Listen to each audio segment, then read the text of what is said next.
भैया रात खान बड़ी मजबूर पड़का पड़का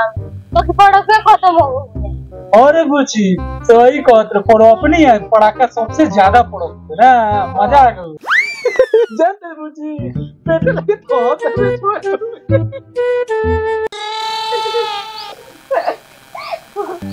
भैया की ना भागत रहे ना अरे छठी मैया के कैली पूजा नवा दौरा लेके जातनी घाट नरे नरे हरे तो महीने से कहना पड़ा सर खाली दीपावली के बात क्या होता है सर। अरे दीपावली बीत गई तो 10 दारी आ झाड़ू जाए छठी मैया के स्थान में साफ कर दी। भैया झाड़ू कुदार से लेकर आते नहीं लेकिन खाली अकेले जी बका। हाँ तो तब का ते कुल बैठ के जा कहले बड़ा सर तो तू कुल जइबा सका तो कुल के लगे फुर्सत बा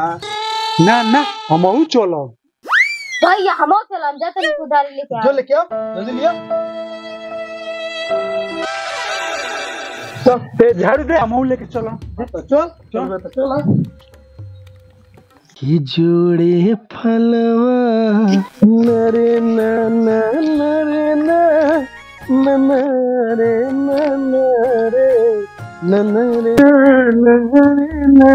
अरे बाप रे बाप होई देखो हमने की दवाइयां पर दूसरा कौन बनाते हैं बा ई तो अपने मन हो अरे भइयो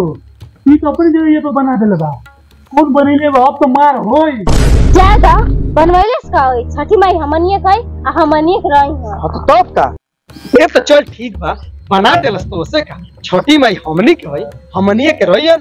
जो पेंट मंगाओ तेहू जो पेंट लेके आओ पेंट ले आके खूब बढ़िया से इनके रंगे के आ रंग के छठी के दिन छठी माई के पूजा करे के जो नहीं उसे हम बतिया ले चल ए रुक तो साफ सफाई कर लेबे के हां तो चल हम ईंटवा उठा के फेंक दी।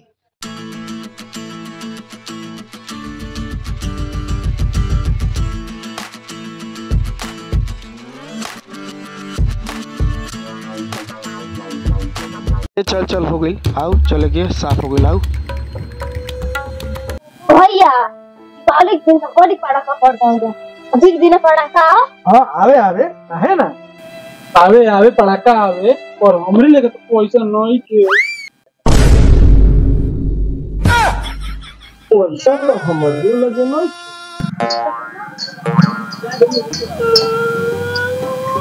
के पड़ाके चाहिए अरे रुक पड़ाके नु चाहिए तो पड़ाका दिया ए रुकू काहे रो बता रुकू हम पड़ाका के इंतजाम करो तो के पड़ाके नु चाहिए तो पड़ाका दिया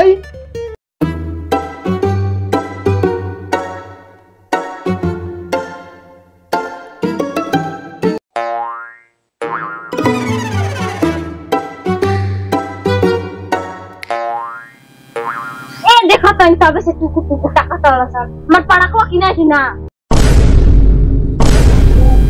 अबे लक्ष्मी जी की कृपा हुई जरूर पानी की व्यवस्था हो जानता रसोन एवरी छोटी घाटी चलल जाई न तो खूब बम भड़कावल जाई। ए मुकेश तोरा के बम मिलल हो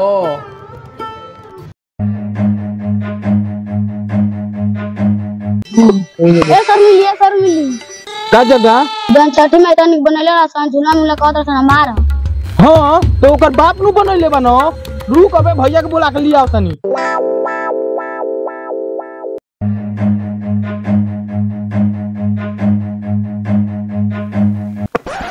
भैयो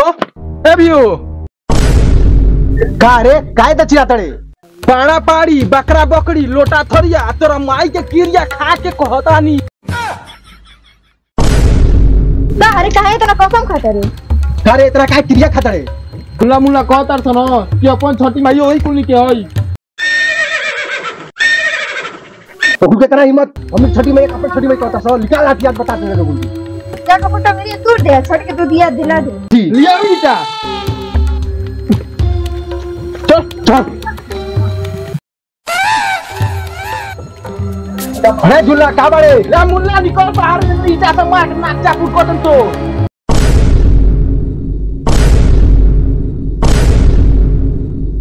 कौन है रे हटो बासी से कौन है? कौन है कैसे कहत रहल सर कि छठी माई के स्थान वास्तु पुनी के हो तोर हो मार भैया। अरे बाप रे मारा तोरा बाप के हो ताऊ ले ले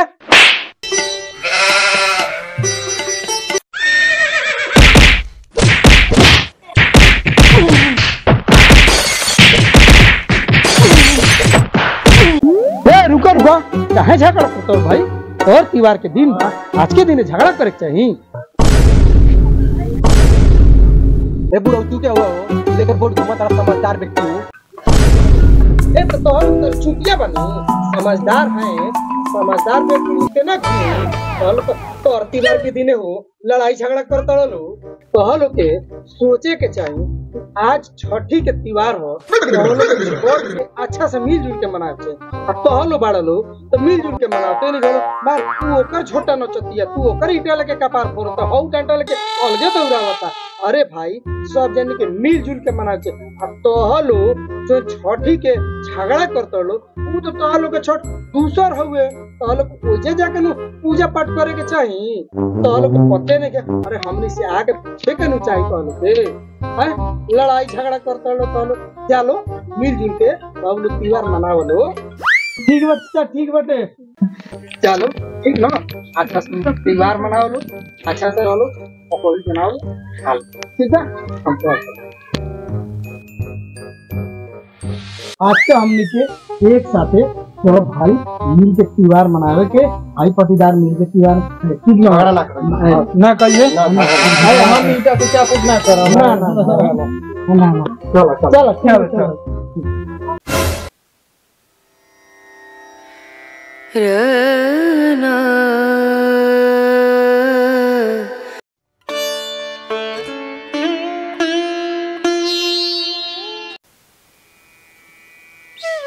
चलो चले के मजा आई। हाँ चले के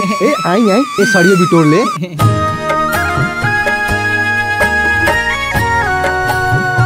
बड़ी मजा आई।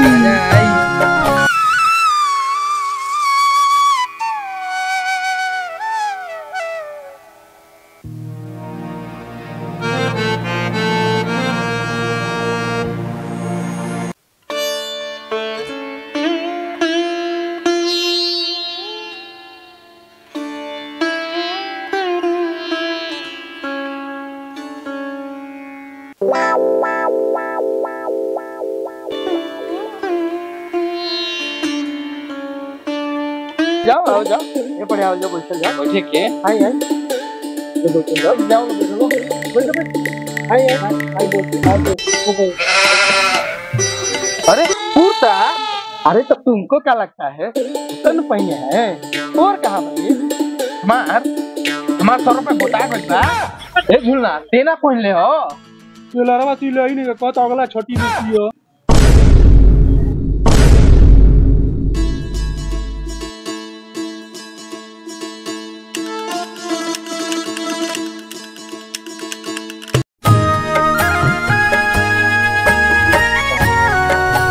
हमने के चले के पड़ाका वड़ाका फोड़ के पड़ाका लिया बड़े क्या पड़ाका लिए तो भाई वाली है बा हां लिया ना चल चल चल चले के रॉकेट लिए बड़ी चल जा पड़ाका ए जुलो जरा अच्छा जरा तनी अब देखो सर जरा ना तो खूब लिंक लगा के भगियो सब मजा जाई अपन मोजा से लेके भगियो मोजा लेके नहीं हम पड़ाका से दूजो भागे तैयार चल ठीक है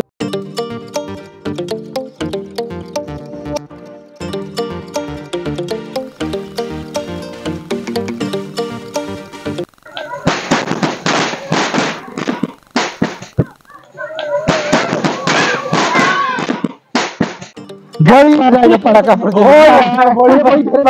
तू धैले पानी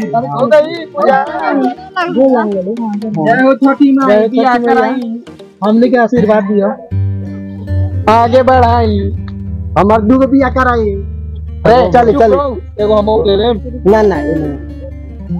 ए लड्डू देबो चल घरे खाइए अच्छा हम खाइए नहीं हम होई ले लेता ले चल मजा आ गई कितना मजा आई हेलो अस्सलाम वालेकुम, नमस्ते, प्रणाम। मैं मनी मिराज और आप देख रहे हैं तिरपल आर कॉमेडियन चैनल से। और ये भाई लोग का चैनल है। यहाँ पे हमारे भाई हैं रवि यादव जी और रईस जी हैं और ऋतिक मिश्रा जी हैं। तो इन लोग का एक टीम है और उत्तर प्रदेश है आप लोग? जी यूपी से। अच्छा, यूपी से है और भोजपुरी कंटेंट बना, देवरिया जिला। तो पास में ये पड़ोसी है हमारे। तो आप लोग इनका वीडियो देखिए, ढेर सारा प्यार दीजिए, बहुत अच्छा कॉमेडी बनाते हैं। तो जिस तरह मनी मिराज को और क्रिएटरों को प्यार देते हैं उसी तरह इनको भी प्यार दीजिए और साथ में चैनल को सब्सक्राइब कीजिए, वीडियो को लाइक कीजिए। धन्यवाद।